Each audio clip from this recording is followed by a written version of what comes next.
সাধারণকালের ২৯ সপ্তাহ বুধবার পোপ দ্বিতীয় জন পলের জন্ম হয় ১৮ই মে ১৯২০ সালে পোল্যান্ডের ওয়াডোভিচ নামক নগরে। আর তাঁর দীক্ষাস্নানের নাম ছিল কারল জোসেফ ওয়াইটিলা। দর্শনশাস্ত্র পড়ার সময় তিনি প্রায় ১২টি নতুন ভাষা শিখে ফেলেন। ১ নভেম্বর ১৯৪৬ সালে তিনি যাজক পদে অভিষিক্ত হন। ১৯৭৮ সালের অগস্ট মাসে পোপ ষষ্ঠ পলের মৃত্যুর পর ৩৩ দিনের মাথায় পোপ প্রথম জন পলের মৃত্যুর পর কারলকে পোপ পদে নিযুক্ত করা হয়। তিনি পোপ হিসাবে ১২৯ দেশে পালকীয় পরিদর্শনে যান। আর পৃথিবীর সকল শ্রেষ্ঠ রাষ্ট্রনায়কদের সঙ্গে তার প্রীতির সম্পর্ক ছিল। তার আমলেই মাদার টেরেজার গঠিত সংঘ বিশেষ সমর্থন লাভ করে। তাই ভারতে এসে তিনি কালীঘাটের নির্মল হৃদয় পরিদর্শন করেন। তার সময় খ্রিস্টমণ্ডলী এক নতুন জীবন লাভ করে। ২০০৫ সালের ৩১ মার্চ তিনি মারা যান। তার উত্তরসূরি পোপ বেনেডিক্ট ২০১৪ সালের ২৭ এপ্রিল ঐশ্য করুণার রবিবার তাকে সাধু বলে ঘোষণা করা হয়।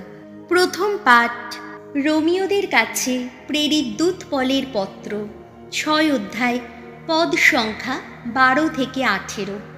মৃতদের মধ্য থেকে সঞ্জীবিত মানুষ বলে তোমরা নিজেদের উৎসর্গ করো পরমেশ্বরেরই সেবায়। প্রিয়জনেরা, পাপ তোমাদের মরণশীল দেহটার মধ্যে যেন রাজত্ব না করে, তোমাদের যেন দৈহিক কামনা বাসনার গোলাম করে না রাখে।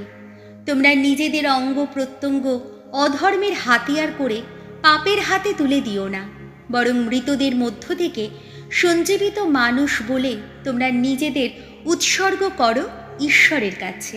ধার্মিকতার হাতিয়ার করে নিজেদের অঙ্গ প্রত্যঙ্গ তোমরা নিবেদন করো ঈশ্বরের কাছে।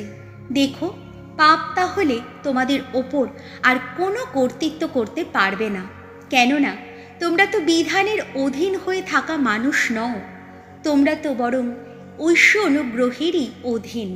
তাই আমার প্রশ্ন, আমরা যখন বিধানের অধীন নই বরং ঐশ্য অনুগ্রহেরই অধীন, আমরা কি তাহলে পাপ করতে পারি? না, নিশ্চয়ই নয়।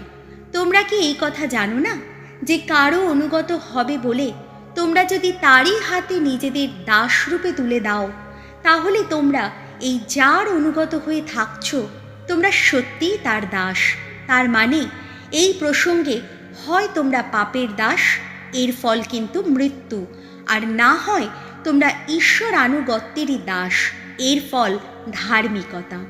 ঈশ্বরকে ধন্যবাদ, কেননা তোমরা একদিন পাপেরই দাস ছিলে, অথচ যে ধর্মশিক্ষার আদর্শে তোমাদের দীক্ষিত করা হয়েছে তোমরা তা আন্তরিকভাবেই পালন করেছ এবং পাপের বন্ধন থেকে মুক্ত হয়ে এখন হয়ে উঠেছ ধার্মিকতারই দাস। প্রভুর বাণী, শাম সঙ্গীত, ধুয়ো। প্রভুর নামই আমাদের নিত্য সহায়। ভগবান যদি না আমাদের পাশে থাকতেন, এখন এই কথা বলুক ইসরায়েল, যেদিন ওই সব মানুষ আমাদের ওপর ঝাঁপিয়ে পড়েছিল, সেদিন ভগবান যদি না আমাদের পাশেই থাকতেন। ধুয়ো। প্রভুর নামই আমাদের নিত্য সহায়। আমাদের ওপর যখন জ্বলছিল ওদের ক্রোধের আগুন, তখন ওরা তো আমাদের জীবন্তই করে ফেলত গ্রাস। সেদিন জলরাশি এসে আমাদের ডুবিয়ে দিয়ে যেত, আমাদের ওপর দিয়ে ছুটে চলে যেত খরস্রোত, আমাদের ওপর দিয়ে সেদিন তো ছুটে চলে যেত মত্ত জলরাশি। ধুয়ো। প্রভুর নামই আমাদের নিত্য সহায়। ধন্য ধন্য ভগবান, আমাদের হতে দেননি তিনি ওদের হিংস্র দাঁতের শিকার। কিরাতের ফাঁদ থেকে পাখির মতো আমাদের প্রাণ পেয়েছে উদ্ধার।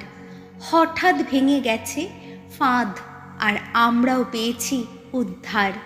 ভগবানের নাম শক্তি আমাদের নিত্য সহায়। স্বর্গলোক মর্তলোক তাঁরই রচনা। ধুয়ো।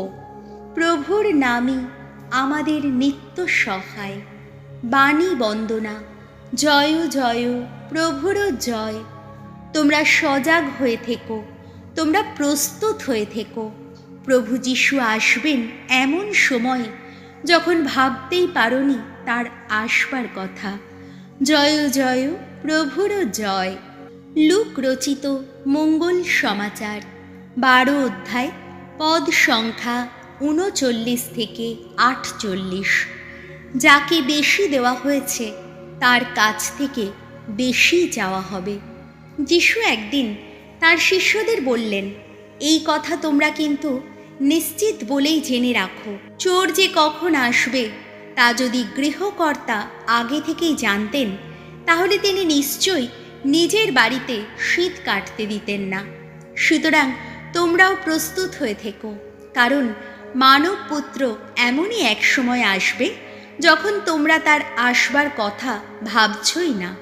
পিতর তখন বললেন, প্রভু, আপনি কি আমাদের লক্ষ্য করেই এই উপমা কাহিনীটি বললেন, না সকলকেই শোনালেন? প্রভু তখন বললেন, কে তাহলে সেই বিশ্বস্ত বিচক্ষণ নায়েব, যার ওপর মনিব তার সমস্ত লোকজনের ভার দিয়ে যাবেন, যাতে সে ঠিক সময় তাদের খোরাকের ব্যবস্থা করে? ধন্য সেই কর্মচারী যার মনিব ফিরে এসে তাকে সেই কাজে ব্যস্ত থাকতে দেখবেন। আমি তোমাদের সত্যিই বলছি, তিনি এবার তার সমস্ত সম্পত্তির ভার তারই হাতে তুলে দেবেন। কিন্তু সেই কর্মচারী যদি মনে মনে ভাবে, আমার মনিব তো বাড়ি ফিরতে বেশ দেরি করছে, আর সে যদি তখন দাস দাসীদের মারধর করতে শুরু করে আর খেয়ে দেয়ে নেশা করে মাতাল হয়ে ওঠে, তাহলে সেই কর্মচারীর মনিব এমনই দিনে এসে পড়বেন যখন সে তার আসবার কথা ভাবতেও পারেনি। তিনি আসবেন এমনই এক সময় যে সময়ের কথা তার জানা ছিল না। ফিরে এসে তিনি তাকে টুকরো টুকরো করবেন, তার স্থান তিনি ঠিক করে দেবেন অবিশ্বাসীদেরই মধ্যে। যে কর্মচারী মনিবের ইচ্ছা জেনেও সব কিছু প্রস্তুত রাখেনি আর মনিবের ইচ্ছা মতো কাজও করেনি, তাকে বেশ কয়েক ঘা চাবুক মারা হবে। কিন্তু মনিবের ইচ্ছা না জেনেই যে মার খাবার যোগ্য কোনো কাজ করেছে, তাকে অল্প কয়েক ঘা মাত্র চাবুক মারা হবে। যাকে বেশি দেওয়া হয়েছে তার কাছ থেকে বেশি চাওয়া হবে। যার দায়িত্বে অনেক কিছু রাখা হয়েছে তার কাছ থেকে সেই অনুপাতে আরও বেশি চেয়ে নেওয়া হবে। প্রভু যীশু খ্রিস্টের মঙ্গল সমাচার।